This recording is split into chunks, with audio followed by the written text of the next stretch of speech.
साहेब, यानंतर मी विनंती करतो शिवसेनेचे ज्येष्ठ आमदार आमचे मार्गदर्शक आदरणीय चिमणराव पाटील यांना विनंती करतो की आबा आपण आपलं मनोगत या ठिकाणी व्यक्त करावं। सर्वांना विनंती आहे, पुढच्या खाली बाहेर उभे असलेल्या कार्यकर्त्यांनी आत येऊन या ठिकाणी बसायचं आहे।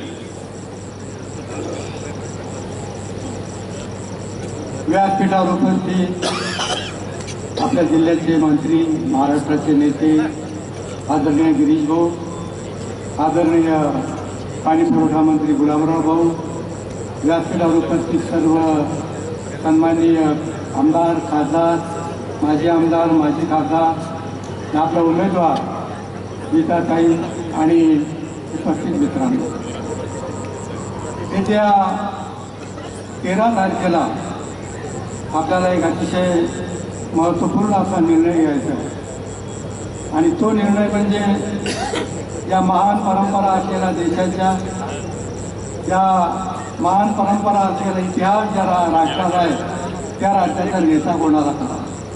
या भारतावर, हिंदुस्थानावर अनेक राज्यकर्ते आले, अनेक गेले, आपले स्वकीय राज्यकर्ते आले, त्यांनी जगाच्या इतिहासात नोंद राहील अशा प्रकारची कामं केली। एवढी महान परंपरा या देशाची, म्हणून या महान परंपरा असलेल्या देशाच्या 100 कोटी जनतेच्या नेतृत्वस्थानी कोणाला बसवायचं हा ऐतिहासिक निर्णय आपल्याला घ्यायचा आहे आणि मला 100% खात्री वाटते की ऐतिहासिक निर्णय या भारताच्या जनतेने घेतलेला आहे। की आजच्या परिस्थितीत, आजच्या या देशाच्या राजकीय, आर्थिक या सगळ्या परिस्थितीमध्ये एकमेव व्यक्तिमत्व जर कोणतं लायक असेल ते म्हणजे नरेंद्रजी मोदी साहेब। हे नेतृत्व आज त्या ठिकाणी लायक आहे। मित्रांनो, अतिशय क्रुशियल वेळ, अतिशय महत्त्वपूर्ण अशी वेळ आहे। जगाच्या संपूर्ण इतिहासामध्ये, जगाच्या इतिहासावर आजच्या वर्तमान काळामध्ये ज्या काही मोठमोठ्या अर्थव्यवस्था आहेत, त्या अर्थव्यवस्थेला जगातला कोणताच देश टक्कर देऊ शकत नव्हता। अमेरिका असेल, रशिया असेल, इंग्लंड असेल, इंग्लंड तर लहान आहे, पण या सगळ्या मोठमोठ्या अर्थव्यवस्थेला ज्यांनी आपल्या कल्पकतेने, आपल्या विचाराच्या दांडग्या साहसाने, आपल्या अतिशय दृढ अशा निश्चित स्वभावामुळे त्यांनी हा निर्णय घेतला आणि या देशाची बलशाली अशा प्रकारची अर्थव्यवस्था त्यांनी या ठिकाणी निर्माण केली। ती अर्थव्यवस्था अजून आपल्याला बलवान करायची।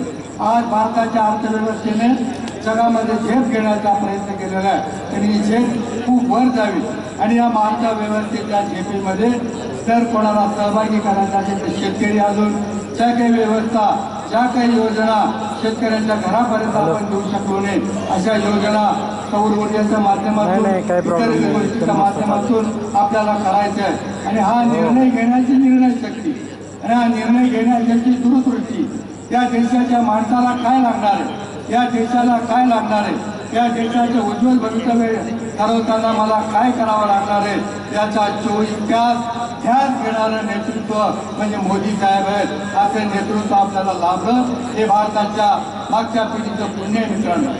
त्याला घर नाही, दार नाही, पत्नी नाही, संसार नाही, काय नाही, अशा प्रकारचे निरीच्छ असे व्यक्तिमत्व त्या भारतीय इतिहासामध्ये पूर्वी लाभत होते, पण त्या काळात लाभले नाही।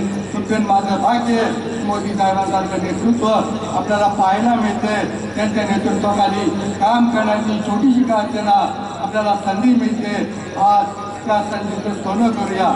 मला या ठिकाणी निश्चितपणानं खात्री वाटते, गीताताईंना अतिशय विचारपूर्वक अशा प्रकारचं तिकीट वरिष्ठांनी दिलेलं आहे। मी या ठिकाणी लीड वगैरे तर कधी बाकी माझ्या आयुष्यात करत नाही, परंतु आपण जो 5 लाखाचा लीड सांगितला हा लोकांवर अन्याय आहे। लोक मत घेऊन बसलेले आणि येत्या 13 तारखेला गीताताईला आणि पर्यायाने नरेंद्र मोदी साहेबांना या देशाचं नेतृत्व करण्याची संधी जनता देणार आहे।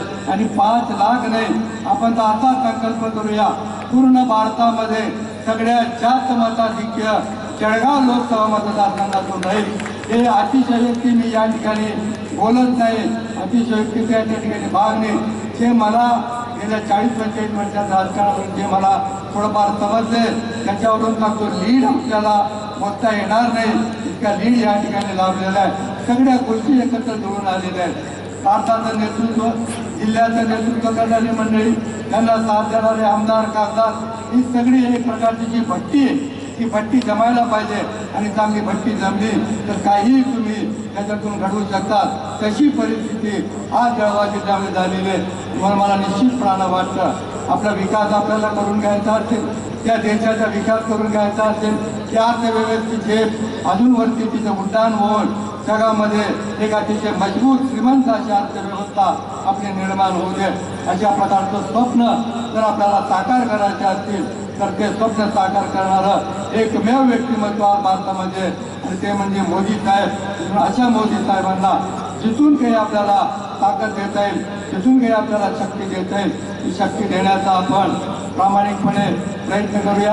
आणि ज्या भारताच्या परिस्थितीबद्दल जे चित्र तुम्ही रेखाटलेले हे चित्र साकार करण्याची वेळ येऊ द्या, या ठिकाणी विनंती करतो. आमचे मित्र मान्य मंगेश भाऊ या ठिकाणी बोलले की बळीचा बकरा तुमच्याकडे करणारे पार. मंगेश भाऊ, आमच्याकडे एक अशी जमात आहे की 24 तास बळीचा बकरा शोधत असते. 24 तास बळीचा बकरा शोधत आणि ते बळीचा बकरा त्यांना मिळतोय. परंतु मला या ठिकाणी एकच सांगायचं आहे, तुमचा बळीचा विक्रय होणार होता, तुमचा म्हणजे तुमच्या तालुक्याचा. कसं काय वाचला मला काही कळत नाही. तुमच्या घरातच तुमचाच बळीचा बकरा होणार होता. पण ते यांनी कसं काय केला निर्णय की त्यांना परमेश्वराने बुद्धी दिली की तुम्हाला कंपल्सरी बळीचा बकरा व्हावा लागेल, म्हणून ते झालेले.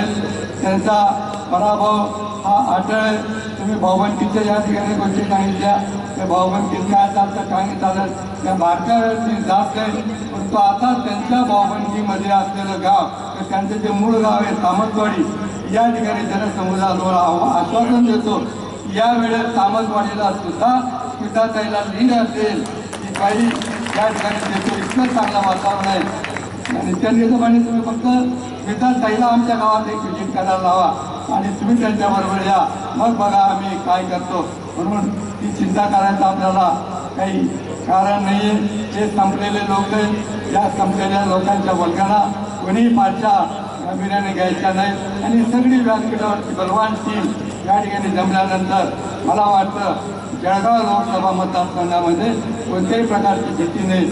त्याचप्रमाणे जे कल तिकडनं येतो रावेरची सीट आपली निघून जाईल, अशा प्रकारचं वातावरण आज जिल्ह्यात निर्माण झालेलं आहे. आणि या चांगल्या निर्माण झालेल्या वातावरणाच्या माध्यमातून हा जिल्हा कसा पुढे जाईल हे आपण साऱ्यांनी मिळून मिसळून काम केलं. मला निश्चितपणे खात्री वाटते की हा जिल्हा विकासाच्या पटलावर लवकरात लवकर येईल, हीच अपेक्षा या ठिकाणी करतो.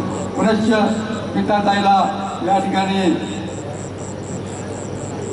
अभिनंदन करतो आणि स्मिताताईला आशीर्वादही देतो. आणि तुम्हाला अधिकार आहे, कारण उदयचं आणि स्मिताचं लग्न माझ्या साक्षीने झालेलं आहे. या कुटुंबाचे आमचे खूप जवळचे ऋणानुबंध आहेत आणि ते ऋणानुबंध फेडण्याची संधी आज लाभली, त्याबद्दल परमेश्वराचे आभार मानतो.